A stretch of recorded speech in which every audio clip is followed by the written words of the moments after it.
Thanks for watching.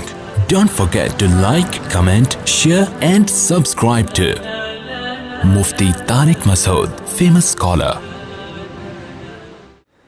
تو شاعر حضرت مفتی تقی عثمانی صاحب نے فرمایا کہ بسا لینا کسی کو، ابھی لوگوں کی توجہ کہیں اور جائے گی، شعر کو نہیں پڑھ رہا میں، پہلا والا پڑھ لیتا ہوں کہ قدم ہے راہ الفت میں تو منزل کی ہوس کیسی. جب راہ الفت میں، محبت کی راہ میں آپ کے قدم ہیں تو پھر منزل کی ہوس کرنے کی ہمیں چندہ ضرورت نہیں ہے. تھکن سے کیا ہے بھائی، اب تو آپ کو بھی یاد ہو جانا چاہیے. قدم ہو راہ منزل میں تو راہ الفت میں تو منزل کی ہوس کیسی، یہاں تو عین منزل ہے تھکن سے چور ہو جانا. تو یہ اللہ کی محبت پہ یہ شعر بالکل منطبق آتا ہے. جو لوگ اللہ کو راضی کرنے میں لگے ہوئے ہیں، گناہ چھوڑنے کی کوشش میں لگے ہیں، پھر گناہ ہو جاتا ہے، پھر اللہ کو مناتے ہیں اور تھک جاتے ہیں، یار یہ ہو نہیں رہا. ایک تھکنا وہ ہے کہ آپ مایوس ہو جائیں کہ ہم سے گناہ نہیں چھوٹ رہے، یہ تو خطرناک ہے. ایک تھکنا وہ ہے کہ آپ اپنے آپ کو توبہ میں تھکا رہے ہو اور آپ اللہ کا قرب حاصل کرنے کی کوشش میں لگے ہوئے ہو، لیکن آپ کا خیال ہے قرب حاصل ہو نہیں رہا، لیکن لگے اسی میں موت ہو گئی تو بس مقصد حاصل ہو گیا، اللہ شامل کر لے گا. حالانکہ آپ منزل تک پہنچے نہیں، لیکن اس منزل میں آپ نے اپنے آپ کو تھکا دیا تو بس اللہ کہتا ہے منزل تک پہنچ.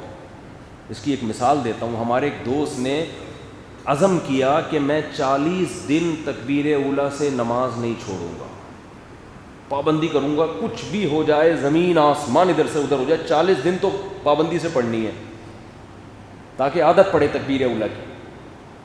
انہوں نے اپنی ساری ملاقاتیں کینسل، سارے دوست احباب، یہی ہوتا ہے نا، وہ عین وقت پہ فلاں آ گیا تو ایک رکعت نکل گئی تو 2 نکل گئیں تو یہ ہو گیا. انہوں نے کہا ایسی کی تیسی، بیماری ہو، یعنی شریعت نے جہاں جماعت چھوڑنا جائز بھی رکھا ہوگا وہاں بھی میں جماعت نہیں چھوڑوں گا. بعض صورتوں میں شریعت نے گنجائش دی نہیں بھی 40 دن تو کرنی ہے. نیک آدمی تھے اور فقیہ بھی تھے. صرف نیک ہونا کافی نہیں ہے، انسان کی کھوپڑی بھی کام کر رہی ہو.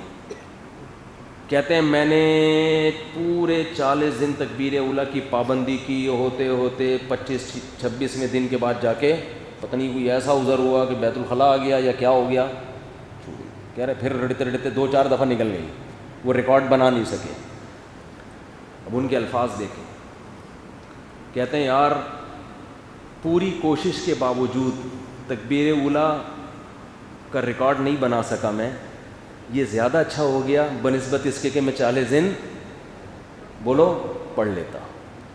باپ کہیں گے یہ کیا بات ہوئی یار، 40 دن تکبیر اولیٰ سے توفیق مل جاتی تو یہ زیادہ اچھا ہوتا نا. وہ کہہ رہے ہیں یہ اس پہ میں زیادہ خوش ہوں کہ پوری کوشش کے باوجود بھی میں نہیں پڑھ سکا. کیوں؟ کہہ رہے ہیں ثواب تو مل گیا، کیونکہ ہم تو پوری کوشش کر رہے تھے بھائی. اب اللہ کی طرف سے کوئی قدرتی آفت آ جائے تو کیسے؟ کہہ رہے ثواب پورا مل گیا جو مقصد تھا، اللہ کی رضا. اگر مکمل کر لیتا تو خام خواہ میں خود پسندی پیدا ہوتی کہ ہم تو اتنے بڑے فنٹر ہیں، اب خود پسندی نہیں آ رہی، عجب نہیں آ رہا یار ہم سے تو یہ بھی نہیں ہو سکتا. اللہ کی رضا پوری حاصل ہو گئی اور تکبر ذرا بھی پیدا نہیں ہوا. آج تک کسی کو قیامت تک بتا نہیں سکیں گے کہ ہم نے 40 دن تکبیر اولیٰ سے بھی پڑھی. ہم کہیں گے بھائی ہم تو خاکسار ناچیز کوشش کی تھی کامیاب نہیں ہوئے. لوگ کہیں گے یہ دیکھو یہ لوگ ہیں. مطلب سمجھ میں آیا کہ یہاں تو عین منزل ہے تھکن سے چور ہو جانا. منزل تک نہیں پہنچے تو منزل حاصل ہو گئی بھائی، مقصد اللہ کی رضا وہ ہو گئی حاصل. اور اس کے الٹے واقعات بھی ہیں، وہ بھی بتا دیتا ہوں آپ کو. بہاولپور میں ایک امام صاحب نے بتایا کہ میں نے نماز پڑھائی، نماز کے بعد اعلان کیا بھائی میرا وضو نہیں تھا، بھول گیا تھا میں. ہو جاتا ہے انسان. اب کیا ہوا ہے کہ دوبارہ نماز ہوگی. اچھا وہ بھی ان کو یاد آیا اگلے دن، وضو نہیں، کپڑوں پہ کوئی ناپاکی لگی ہوئی تھی ان کے. انہوں نے اعلان کیا بھائی کل ظہر کی نماز سب لوگ دوبارہ پڑھ لیں. قضا ہو گئی تھی یا ظہر یا عصر. اب کیا ہوا ہے کہ جی ایک بڑے میاں کھڑے ہو گئے، کہہ رہے ہیں میں اتنے عرصے سے جماعت سے تکبیر اولیٰ سے نماز پڑھ رہا تھا، آپ کی وجہ سے کل میری ظہر کی نماز برباد ہو، قضا ہو گئی. ہر چیز ٹائم پہ ہو رہی تھی. امام کو اتنا ٹارچر کیا چلتے پھرتے. امام کہنے لگے بھائی آپ کا مقصد اللہ کی رضا تھا، وہ تو ہو گیا نا حاصل، اللہ نے تو لکھ دیا. نہیں جی میں تو اتنے عرصے سے کبھی ہوا ہی نہیں، آپ کی وجہ سے، آپ کی وجہ سے. تو یہ وہ لوگ ہوتے ہیں جن کو اللہ کی رضا ان کی منزل ہی نہیں ہے. ان کا منزل ہے ریکارڈ قائم کرنا، مرتے ہوئے جائیں تو ہم نے اتنی نمازیں پڑھی ہیں آج تک کبھی چھوٹی نہیں ہے ہم سے. سمجھتے ہو ریکارڈ. ہمارے حضرت کو ایک دفعہ کسی نے فون کیا کہ یہاں ایک مسجد میں چند سال پرانا واقعہ ہے کہ امام صاحب نے، مؤذن صاحب نے نماز پڑھائی، نماز کا اعلان کر دیا کہ کل سے نماز 15 منٹ پہلے ہوگی. اب وہ ٹائم یہاں تبدیل کرنا بھول گئے، بیچارہ انسان ہے. ایک صاحب آئے 8:30 بجے، نماز کب ہو گئی؟ 8:15. اب وہ 2 فٹ اچھل رہے ہیں یہاں، میری تکبیر اولا فوت ہو گئی، میری نماز فوت ہو گئی. ہم نے بھی سمجھایا، میں نے کہا بھائی وہ بیچارہ مؤذن بھی انسان ہے، انسان سے غلطی ہو جاتی ہے، سوئی یوں کرنا بھول گیا، ہمیشہ تو کرتے ہی ہے نا، کبھی ایک دفعہ ہو گئی.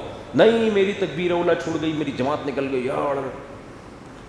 تو یہ وہ لوگ ہیں میرے بھائی، ان کو اللہ کی رضا کی فکر نہیں ہے، ان کو ریکارڈ چاہیے. ان کو کیا چاہیے؟ ریکارڈ بنانا. اللہ کی رضا ہے تو آدمی چپ کر کے آرام سے پڑھ کے نکل لے گا، اللہ چلو اچھا ہے. ہم تو ایسے ہی ہیں. ہمارے حضرت کو کسی نے بتایا کہ میں بیمار ہوں، تیمم کی، حضرت نے ان کو فتویٰ دیا کہ آپ تیمم سے نماز پڑھیں. وہ وضو نہیں کر سکتے تھے. تو اب کیا کیا کہ وہ وضو میں جب تیمم سے نماز پڑھ رہے تھے، سجدے میں جا کے نماز توڑ دی. حضرت کو فون کیا، حضرت وہ بات نہیں آ رہی، نماز مزہ نہیں آ رہا بالکل. وہ تو خضوع ہی نہیں آ رہا، جو وضو کے بعد آتا ہے مٹی میں، مزہ نہیں. ہمارے حضرت تھے بڑے جلالی، اتنے غضبناک ہوئے. حضرت نے فرمایا مجھے تو تمہارے ایمان پہ شبہ ہے کہ تم مسلمان بھی ہو کہ نہیں ہو. یعنی تم خدا کے حکم پر اعتراض کر رہے ہو. خدا نے اجازت دی ہے کہ پانی نقصان پہنچائے تو تیمم کرو. اللہ نے کہا میں ایسے ہی نماز قبول کر رہا ہوں، مٹی میں لپٹے ہوئے جو بھی ہو، میلے کچیلے جو بھی ہو، میں قبول کر رہا ہوں. سردے میں جا کے کہہ رہے ہیں مزہ ہی نہیں آ رہا. یہ ہوتے ہیں جاہل قسم کے صوفی، سمجھتے ہو. اور یہ مارکیٹ میں آپ کو ہول سیل کے حساب سے ملیں گے، جن کا مقصد اللہ نہیں ہے. ان کے اپنا ایک مزاج ہوتا ہے، اس مزاج کو اپنی ناک کا مسئلہ بنا لیتے ہیں. یہ فقہا نے کیا، فقہائے کرام دین کو سمجھتے ہیں. فقہا نے لکھا ہے کہ اگر ایک آدمی پہ غسل فرض ہے، زیادہ خطرناک مسئلہ ہو گیا نا غسل فرض ہونا، لیکن پانی نہیں ہے، وہ غسل کی نیت سے تیمم کرتا ہے. ایسے مٹی پہ ہاتھ مارا یوں اور مٹی پہ ہاتھ مارا یوں، نیت کرتا ہے غسل کی. غسل کا بھی یہی تیمم ہے جو وضو کا ہے، صرف نیت کا فرق ہے. اور دوسرے وہ لوگ ہیں جو پراپر وضو کر کے آئے ہیں، جن پہ غسل فرض بھی نہیں تھا. تو اب اگر امامت میں سب برابر ہے نا، علماء سارے، تو یہ جو تیمم کرنے والا ہے یہ امام بننے کا زیادہ حقدار ہے ان لوگوں کی نسبت جو وضو کر کے آئے ہیں. وجہ کیا ہے؟ اس کو ہم یہ سمجھیں گے یہ غسل کر کے آیا ہے. نہیں آ رہی بات. یہ زیادہ پاک صاف ہے، حالانکہ پاک صاف یہ اتنا نہیں ہے.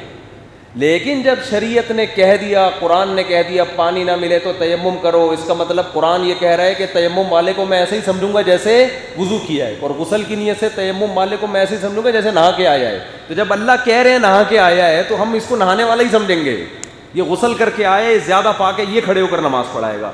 لیکن جو صوفی مزاج ہوگا وہ کہے گا یہ کیا ہے، تو تیمم کیا ہے، پانی ہے نہیں، اس کے تو کپڑے بھی گندے ہو رہے ہیں، نہایا بھی نہیں ہے، غسل فرض ہوا تھا، جنابت کی حالت، ہڑا یہاں سے اس کو سالے. وہ یہی کرے گا نا. نہیں آ رہی میرا خیال ہے بات. تو یہی کرے گا.